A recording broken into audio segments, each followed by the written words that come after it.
Yuri tem ali os números agora do Rio de Janeiro, Yuri. Vamos para o Rio de Janeiro, terceiro maior colégio eleitoral do país. Lá, o governador Cláudio Castro também dá uma avançada boa aqui. De novo, a margem de erro de 3 pontos, mas Cláudio Castro subiu de 26 para 31. Marcelo Freixo, seu principal adversário, também sobe de 23% para 26%. Rodrigo Neves, do PDT, vai de 5 para 7, está dentro ainda da margem de erro. Wilson Witzel, que a candidatura dele é dúvida, dado que ele foi cassado num processo de impeachment. Estava com 4, agora está com 3. A gente vai para a nossa segunda tela, continuando o elenco de candidatos fluminenses. Ciro Garcia, do PSTU, Eduardo Serra, do PCB, eles estavam ali. Juliette, do Unidade Popular. Está todo mundo aqui nesse bolo com 2 e 3. Paulo Ganimi, do Novo, tinha 1, foi para 2, mas está todo mundo mais ou menos parecido.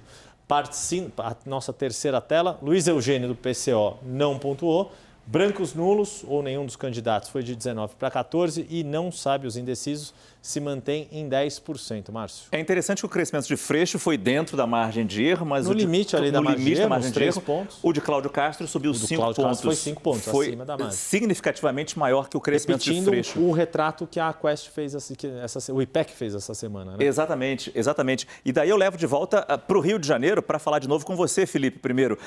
Como explicar esse bom desempenho de Cláudio Castro? Quer dizer, lembrando que ele era vice de Witzel, empichado, é a associação com o presidente Bolsonaro mesmo?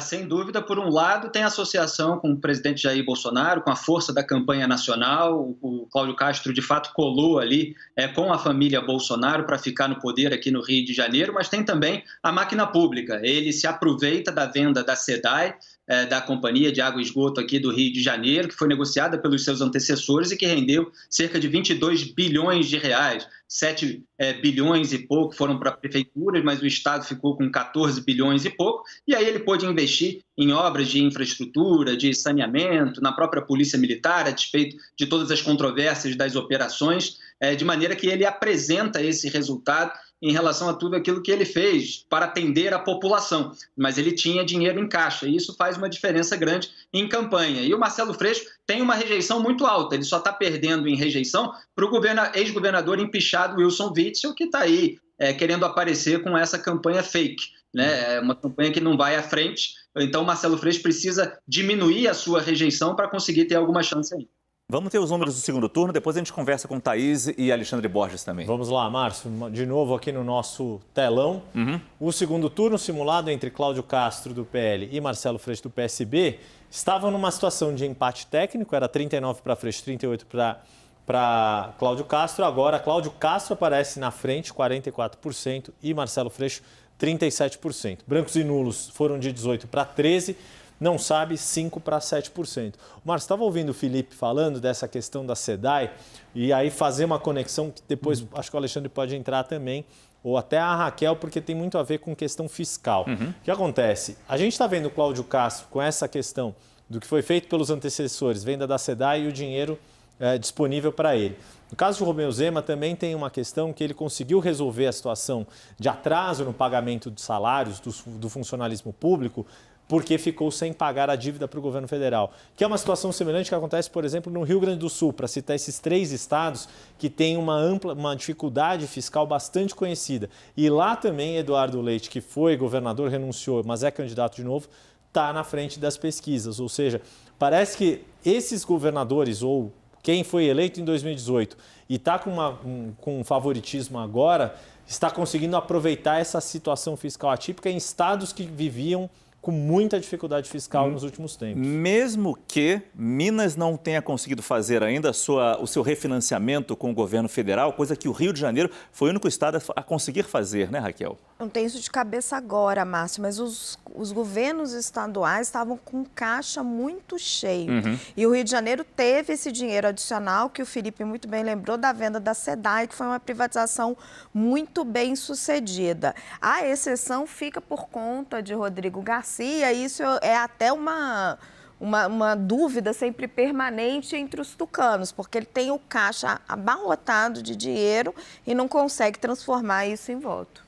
Eu apostaria aí que ele está disputando o Rodrigo Garcia não só contra o Haddad e contra o Tarcísio, ele está disputando contra o Lula e contra o Bolsonaro no maior colégio eleitoral, onde a eleição é mais polarizada, historicamente tensa, historicamente tem esse embate entre PT e PSDB, entre esquerda e direita, e ele que está meio que tentando... E ele está usando a máquina, né? Ele reduziu o pedágio, ele fez uma série de medidas fiscais, assim, um pouco mais sutis do que a do governo federal, mas ele adotou uma série de medidas. Talvez o contraste não seja tão forte, né? Porque é isso, Rio de Janeiro, Minas, Rio Grande do Sul, esses três que estava mencionando, estavam numa situação ali de penúria fiscal muito difícil. Foi o que derrubou o governo de Fernando Pimentel em Minas, foi o que no Rio de Janeiro nem se fala além dos escândalos de corrupção. No caso do Rio Grande do Sul foi o que também causou dificuldades para o governo Sartori, que não conseguiu se reeleger.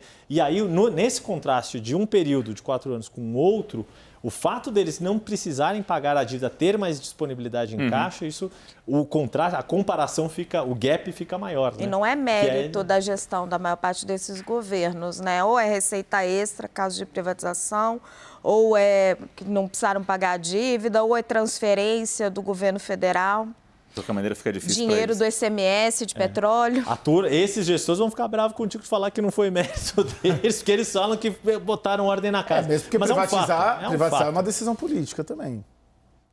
É dinheiro extra, não arrumou as contas públicas. Raquel disse, já falei.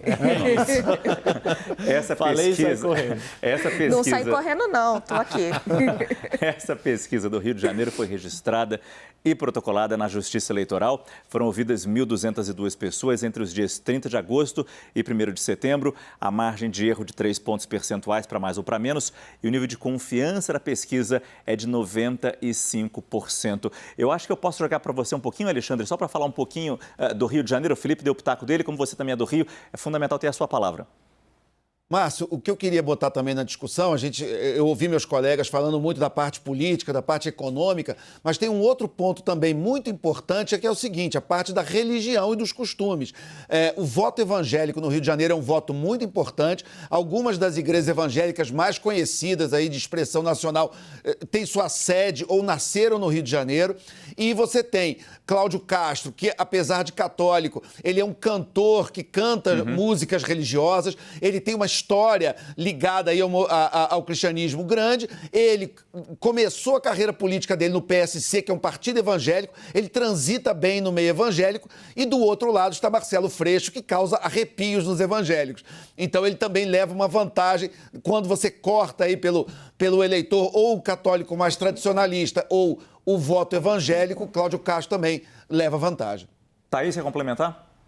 Márcio, talvez Felipe e Alexandre tenham mais elementos para falar sobre isso, afinal de contas eu só vou ao Rio de Janeiro para passear, mas hoje a gente teve uma operação policial importante contra o vice de Cláudio Castro. É claro que essa pesquisa da Datafolha ainda não pegou isso, mas talvez pegue, porque, pelo que entendo, teve ampla repercussão, muita repercussão, principalmente nas redes sociais, e talvez este elemento venha com força, principalmente na campanha do principal adversário dele, que é Marcelo Freixo. Será, Felipe? O que você acha? Ou o Carioca está acostumado, o Fluminense está acostumado com esse tipo de operação envolvendo seus políticos?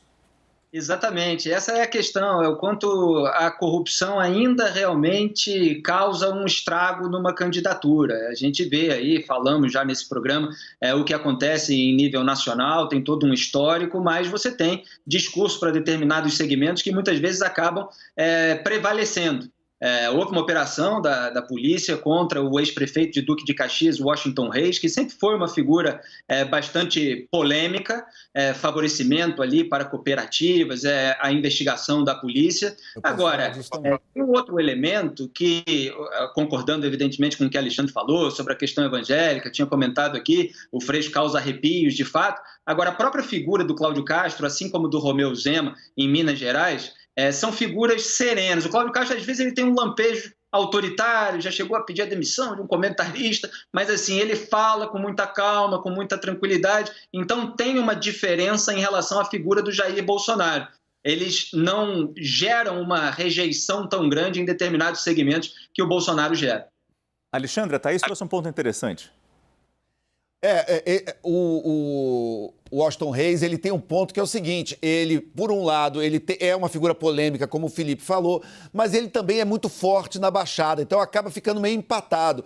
Ele tem uma rejeição em vários segmentos, mas ele também é o típico político de máquina. Ele é muito forte ali na Baixada, na região metropolitana, acaba ficando um pouco de elas por elas.